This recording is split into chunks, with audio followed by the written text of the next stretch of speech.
everyone. Welcome to those who haven't been here before. Welcome back to those who have watched before. Thanks for coming again. My name is Aaliyah Langley, and as you could tell, if you clicked in this video, we are here to discuss the books I read in October 2024. I read 6 books in October, and let us jump right in as we often do, just to get right to it. So the first book on my list was The Story of My Life by Helen Keller. It's her autobiography. Let me read a little synopsis on it. Helen Keller's autobiography tells the story of her life and her experiences with Annie Sullivan, her teacher and companion. It was first published in 1903. Keller was the first deaf-blind person to attain a Bachelor's of Arts degree, became well-traveled and a prolific author, and was outspoken in her campaigning against war and for many other progressive causes. This story shows how Annie Sullivan helped Keller break through her isolation and absence of language to blossom and learn to live in a world of people. Helen Keller's, I feel like if you grew up in the United States, or even not necessarily, you probably heard about Helen Keller or read about her when you were younger. I certainly did, but everything that I read about her was basically through someone else kind of reporting on her. So I'm going to give you my synopsis on it. As you can see on this side of the screen, I gave it 3.5 out of 5 for my rating. So yeah, her story was always told me by someone else basically, so it was good to read her words directly from Keller as she told her life story. Her story seems almost unbelievable, being deaf and blind and being able to accomplish so much.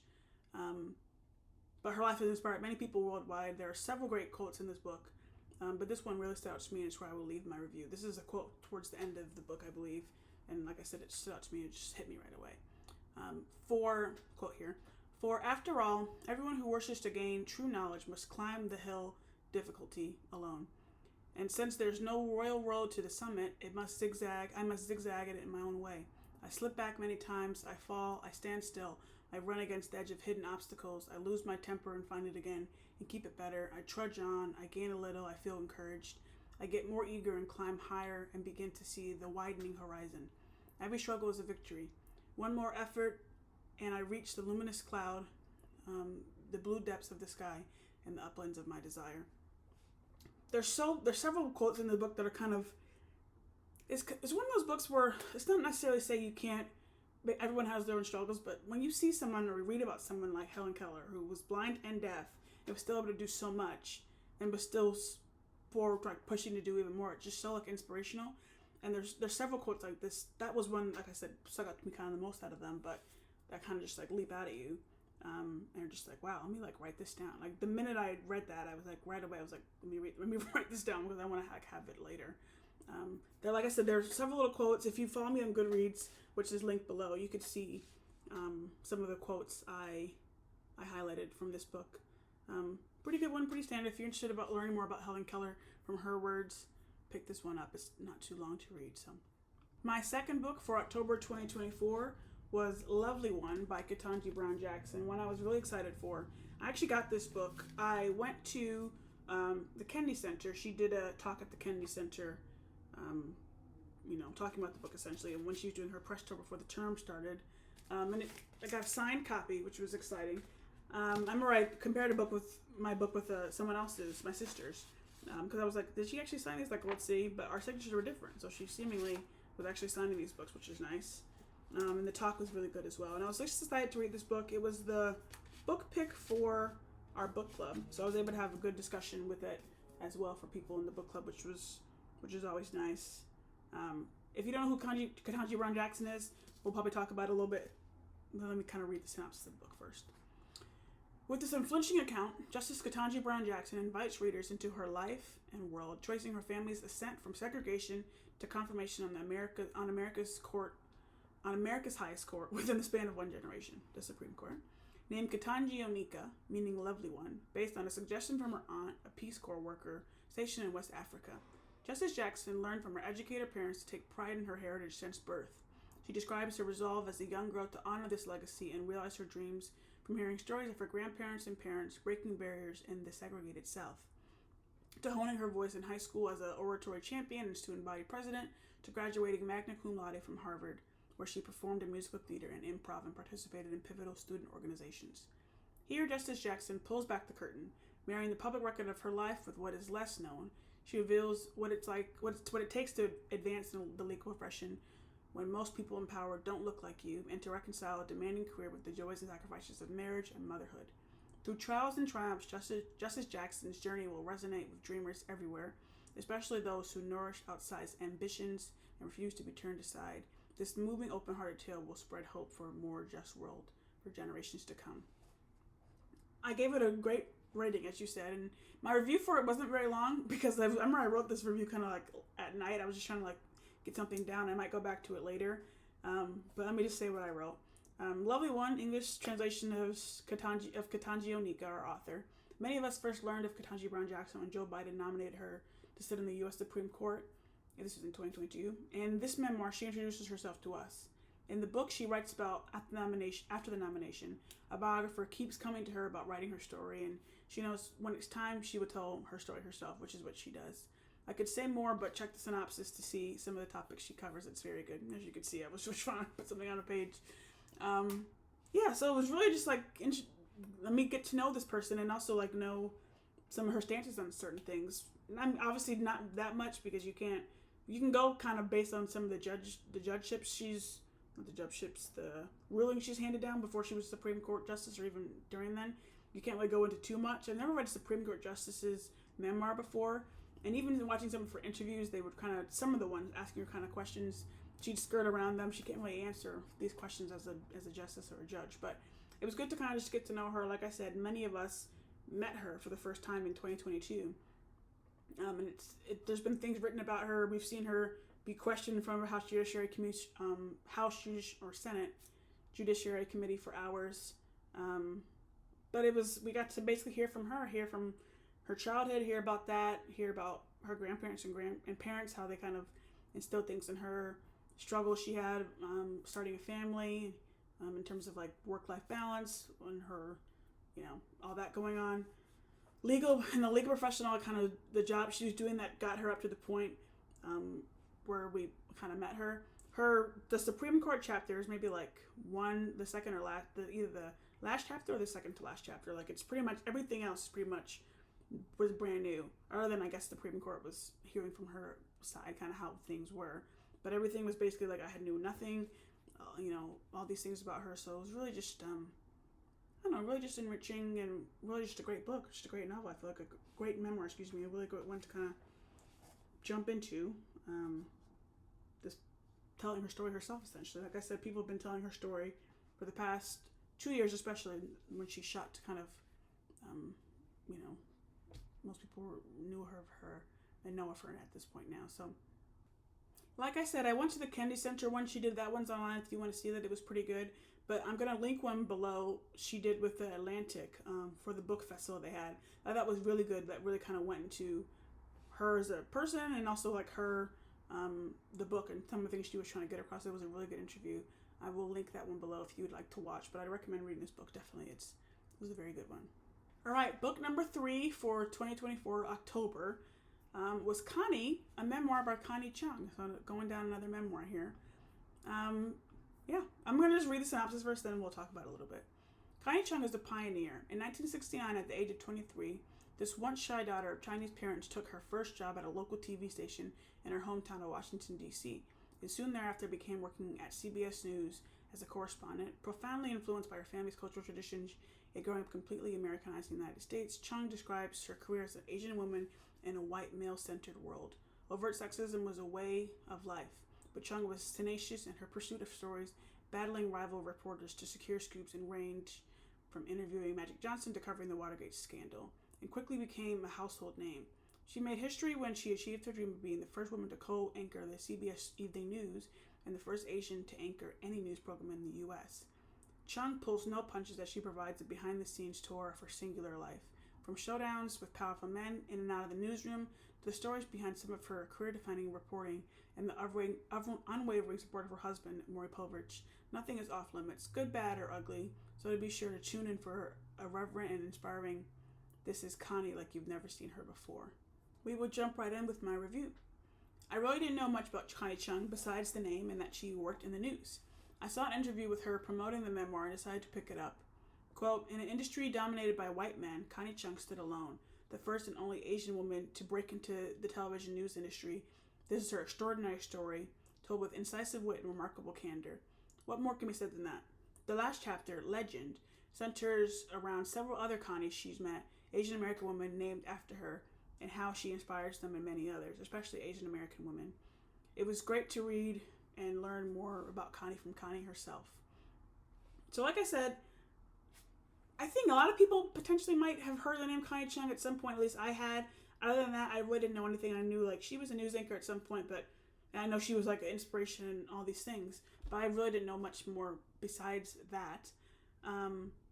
But I'm gonna put a picture that she puts in the book, and also I thought I had the book here. I don't, but I'm gonna put a picture like here right now of her that's in the book. She talks about this in the book, kind of really showing what it was really like, and it's just a picture of her as you're looking at right now, of her sitting in this newsroom full of all these white men, and then there's just Connie sitting in the middle of these men here. Just like that's really what it was like for a very long time, and it probably still is to some capacity, but it probably is a lot better, hopefully.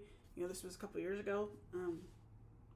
So, yeah, I picked it up. She was really funny when I saw the interviews. I was like, let me read this book. Like, I'm gonna like learn about her and learn some things about her. And I liked in the book as well. The book kind of goes in between, like the chapter we're in, and she'll be like coming up next. Like she'll be very much like purposely writing in the book, like trying to make it like a new segment type thing in between the chapters. So that was kind of like a funny little touch, or like a good little touch, like true to the news anchor that she is and was. So yeah, a good memoir. Pick it up if you want to learn about Connie Chung.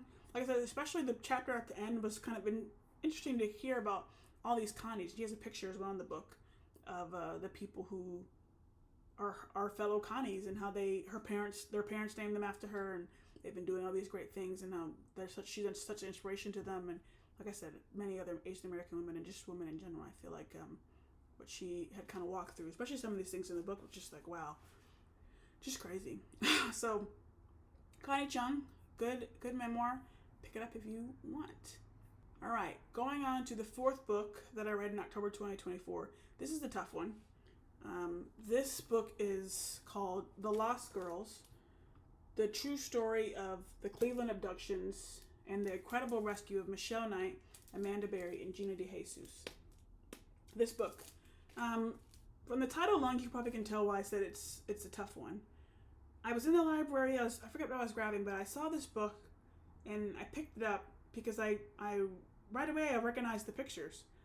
When these girls were freed, I think I was a junior in high school, and I remember, and I lived in Michigan, so, and this was in Cleveland, Ohio, so it wasn't terribly far. So I remember we were getting coverage on it. It was national coverage anyway, but I picked it up and I was just like, I was interested just to read about it.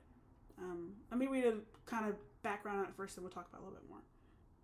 The Lost Girls tells the truly amazing story of Amanda Berry, Gina DeJesus, and Michelle Knight, who were kidnapped, imprisoned, and repeatedly raped and beaten in a Cleveland house for over a decade by Ariel Castro, and their amazing escape in May 2013, which made headlines all over the world. The book has an exclusive interview and photographs of Ariel Castro's secret fiancé, who spent many romantic nights in his house of horror without realizing he had bound and chained captives just a few feet away. There are also revealing interviews and several Castro family members, musicians, friends, and several neighbors who witnessed the dramatic rescue. I don't like that. I've never read that synopsis before. I don't like that synopsis. That makes it's too sensationalized.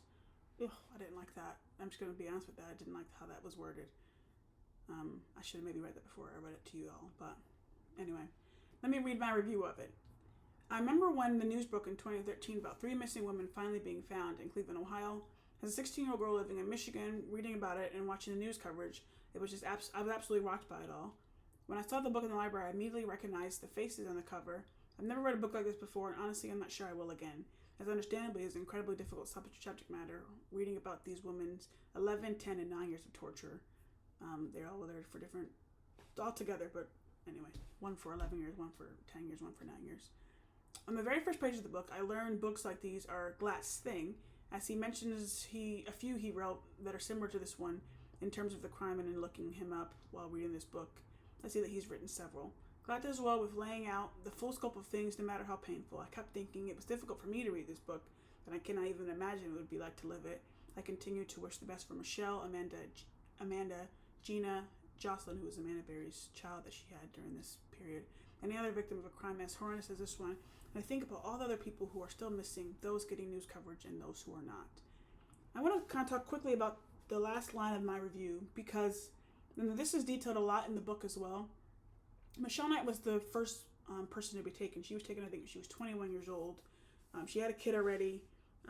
She didn't come. None of them necessarily came from like a wealthy background or anything like that. But Michelle Knight, especially, was kind of she was quick to leave the news. Whereas Amanda Berry and Gina DeJesus stayed in the news the whole time, even to the point where they were rescued. They had the names for Amanda Berry and Gina DeJesus, but then Michelle Knight, everyone was like, "Who's this person?" And we don't have a picture of her. She was off like the registry of the missing person registry, all these things. This has me think. It was having me think a lot about. And yeah, Michelle Knight is a white woman, but you always hear about so many people who don't get news coverage. So many people who are, especially people of color, women of color, who are left missing and just completely get, just don't get coverage. And it's like people, they just fall off people's minds. These women were together, but two of them got coverage and one didn't. And yeah, one of the people who got coverage is a Hispanic woman, but it's still just, think about how many people are still missing who we don't even talk about anymore, who just kind of, or maybe barely get news coverage at the time. It's just so heartbreaking to even think about that. And as you're reading it as it's going, and John Glatt does well of kind of laying out what's going on in the house, but also what's going on outside of the house, about people doing vigils for Amanda Berry or Gina DeJesus, people, on the anniversaries of things, we're bringing them up again. But Michelle Knight, for example, was the one who kind of was discarded in a way in terms of people's attention spans, even though this was all in Cleveland.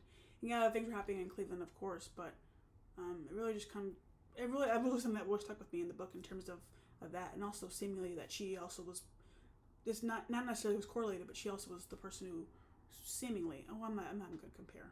Never mind, before I even say that. Yeah, so this book was really tough. Like I said, on the first page, Glatt, almost like a way to, I think, maybe point to other books of his he wrote. If you want to happen to read them, he mentioned some other ones he had written.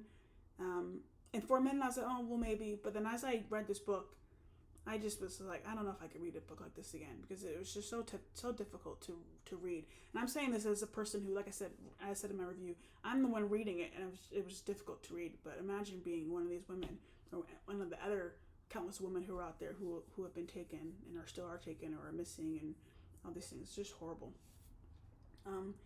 I've never really been a big true crime person. Like I said, I remember this coverage from in 2013 when I was in high school.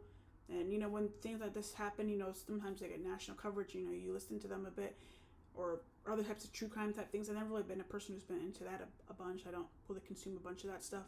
I know true crime is like a big booming industry, like podcast and TV shows, and I might do a TV show here or there that's like based off a true story, but I don't know. This was just not something that I plan on necessarily digging into again.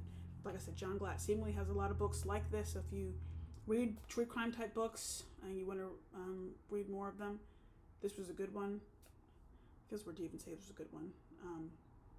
I will say as well, and I might do this, but I'm not 100% sure if I will or not, because it was just not necessarily my thing. The victims of this story, Michelle Knight, Amanda Berry, and Gina DeJesus, have all written books. I'll attach pictures of them here. Michelle Knight wrote one, I think, a year after, like on the anniversary of their release. Her first book came out. She has another one as well, I know. And then Amanda Berry and Gina DeJesus put a book together. So 2 books out of the 3 of them, really. But if you'd like to read the memoirs, I feel like even if I were to read their memoirs, it wouldn't be something I necessarily feel like I could like rate. It feels weird to rate a memoir from someone who went through an experience like this and is basically detailing their life. It'd be strange to me personally. It was even strange to even get this a rating, but I kind of was focusing on John Glatt's presentation of the facts, I guess. So yeah, those books are there if you'd like to read them, or if you want to read any more John Glatt stuff, go for it. Yeah. Okay, moving past that, the 5th book I read for October 2024 is The Message by Ta-Nehisi Coates. This brilliant little book, like 250 pages, brilliant book from Ta-Nehisi. Let me read a synopsis on it first. Ta-Nehisi Coates originally set off to write a book about writing, in the tradition of Orwell's classic Politics and the English Language, but found himself grappling with deeper questions about how our stories, our reporting, and our imaginative narratives and myth-making expose or distort our realities. The first of this book's three intertwining essays set in Dakar, Senegal. Despite being raised as a strict Afrocentrist, Coates had never set foot on the African continent until now. He roams the steampunk city of old traditions and new machinery, but everywhere he goes he feels as if it's two places at once, a modern city in Senegal and a mythic kingdom in his mind. Finally, he travels to the slave castles off the coast and has his own reckoning with the legacy of the Afrocentric dream. He takes readers along with him to Columbia, South Carolina, where he meets an educator whose job is threatened for teaching one of Coates' own books. This book, actually, Between the World and Me, is an excellent book. There he discovers a community of mostly white supporters who were transformed by the racial reckoning of 2020, but he also explores the backlash to this reckoning and the deeper myths of community, a capital of the Confederacy with statues of segregationists looming over its public squares. And in Palestine, Coates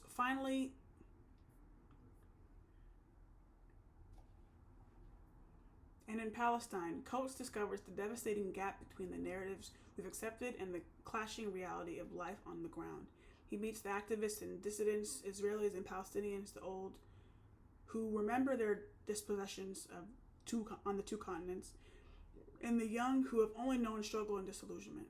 He travels into Jerusalem, the heart of Zionist mythology, and to the occupied territories where he sees the reality of myth is meant to hide.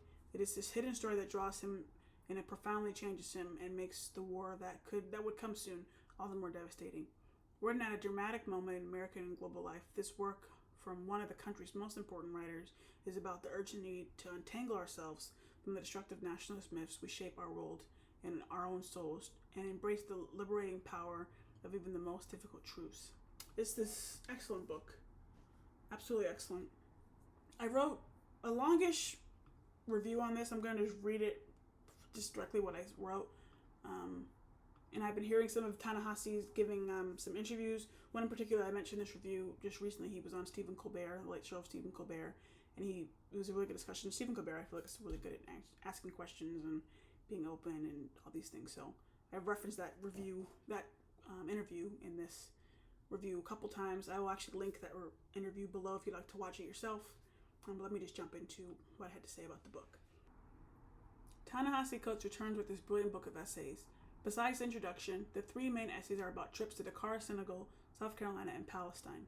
In Senegal, Coates takes his first trip to Africa. This type of trip is an emotional experience for many African Americans, and it is centered around how Black people find themselves, their meaning, and connection to the continent. The essay is. In South Carolina, Coates goes to see the attempt of his widely lauded book, like I mentioned before, Between the World and Me. And again, if you haven't read this book, I can't recommend this book more. Read this book.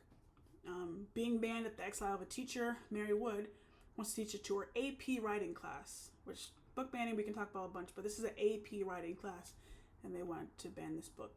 Instead, though, he finds support for literature, people against book banning, and support for the teacher, and they ultimately failed in banning the book, which is great news. Finally, Coates takes a trip to Palestine. This is the longest section of the book, and part of the book getting the most attention. Coates described this section of the book as a writer seeking the answer to a question of how he got it wrong. How were his views and impressions of the area before his visit so different from what he actually saw whilst there? Coates documents the clear segregation he saw and notes how, as an African American especially, it struck him in a particular kind of way. Not only is he reckoning with segregation that he saw, but is reckoning/presenting what is difficult for some people to accept. The people who are perpetuating segregation and mistreatment of the Palestinians are descendants of one of the greatest crimes in human history. In the Colbert interview, he says, "We would like to believe that when people do harmful or hurtful things, they're just mean people who do these things. It's much more disturbing to orient your mind around the idea that victims are actually victimizing." With what he saw in Palestine and realizing how it was so different from what he thought he knew, he lost trust in the media who had reported on the situation there. A big reason is there are not enough perspectives from Palestinians themselves, he presents. And because of that, part of this story is being left out. In the Colbert interview again, he says, quote, Palestinians have been pushed out of the frame. They don't exist as narrators of their own stories. He turns to this on himself as someone speaking about the subject as an outsider himself. This short but powerful book of essays covers a range of topics and is brilliant as much as Coates' work is. Read this book. I think on so many levels, this book, like I said, from the connections he makes to, in some ways, to Senegal, with the situation in South Carolina, and then ultimately in Palestine, it's just such a. It's just there's so much here, and every book of his I've read, I've always walked away with something, and it usually every book I've read of his I think I've really enjoyed, and I have so much thought about. It's one of those books I feel like if you read it, you can have a deeper conversation about it. Like I said, I'm going to link the Colbert interview below because I feel like you can kind of hear from him, and he's done some other ones where he speaks about some of the things presented in this book. He speaks a bit about as well essay he did, I think in 2014, the case of reparations that he did with the Atlantic, I believe. I'll link that story below if you'd like to read it. It's just really, really great, this book, The Message. And it's, like I said, it's getting a lot of attention kind of for what the last essay is about, obviously, to some capacity. But I think he has such a great perspective. And it's also very important to him that more Palestinians have perspectives in this conversation as well, which I think is really important in the grand scheme. Any type of story, you need to have people's perspective who are actually going through it, or their families are going through it. So, the sixth and final book I read for October 2024 is The Strange Case of Dr. Jekyll and Mr. Hyde by Robert Louis Stevenson. This is a short little novella. Let me kind of read the synopsis, jump right in. Strange Case of Dr. Jekyll and Mr. Hyde is the original title of the novella, written by famous Scottish author Robert Louis Stevenson, and it was first published in 1886. The work is commonly known as The Strange Case of Dr. Jekyll and Mr. Hyde, Dr. Jekyll and Mr. Hyde, or simply Jekyll and Hyde. It is about a London lawyer named John Gabriel Utterson who investigates strange occurrences between his old friend, Dr. Henry Jekyll, and the evil Edward Hyde. My review on it. I had heard people saying Jekyll and Hyde several times before and said, let me read the book where this phrase comes from. As noted in the synopsis, this novella follows Gabriel John Utterson, a London-based legal practitioner who investigates a series of strange occurrences between his old friend, Dr. Henry Jekyll, and a murderous criminal named Mr. Edward Hyde. Spoiler alert, but this is pretty common knowledge. They're the same person. It's a decent short little book you may have been curious about before, like I was. Give it a read. See, I'd heard people tons of times say Jekyll and Hyde, oh, you're Jekyll today, you're Hyde today. And obviously I knew what that meant, but I hadn't actually read the source material for that phrase. So I just said, like I said, it's a very short, it's under 100 pages. So I was just like, let me just pick it up and read it quickly. And I did that. I did just that. I read this. And yeah. So that is it for the books I read in October 2024. 6 books in total. All really pretty good books. I would recommend each and every one of them to people, I would say. I don't know if I recommend each and every one of them. Like I said, The Lost Coast was tough.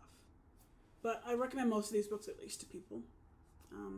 If you have more things you want to talk about in terms of these books, comment them below. I will link, like I said, everything I kind of mentioned in this this synopsis, I guess, of my reading. I'll link them below, so find those there. The Colbert interview, the Ketanji Brown Jackson interview, the case of reparations, all these things I'll put down there so you could look it up. I will look forward to coming back in December to talk about my books that I read in November. And thank you again, as always, for watching and staying this long if you have. And also, just to say, recommendations, as always, send them to me. We're wrapping up the end of the year here, and there's a lot of my lists kind of still that I'm waiting to get from the library, or books I'm reading now and things I need to get through. But I always will take recommendations. I like to hear from what you guys are reading and things you just want to talk to me about. So I look forward to those. Comment everything below. We can start a discussion. But all right, it's been long enough. Peace out. See you guys later. Bye-bye.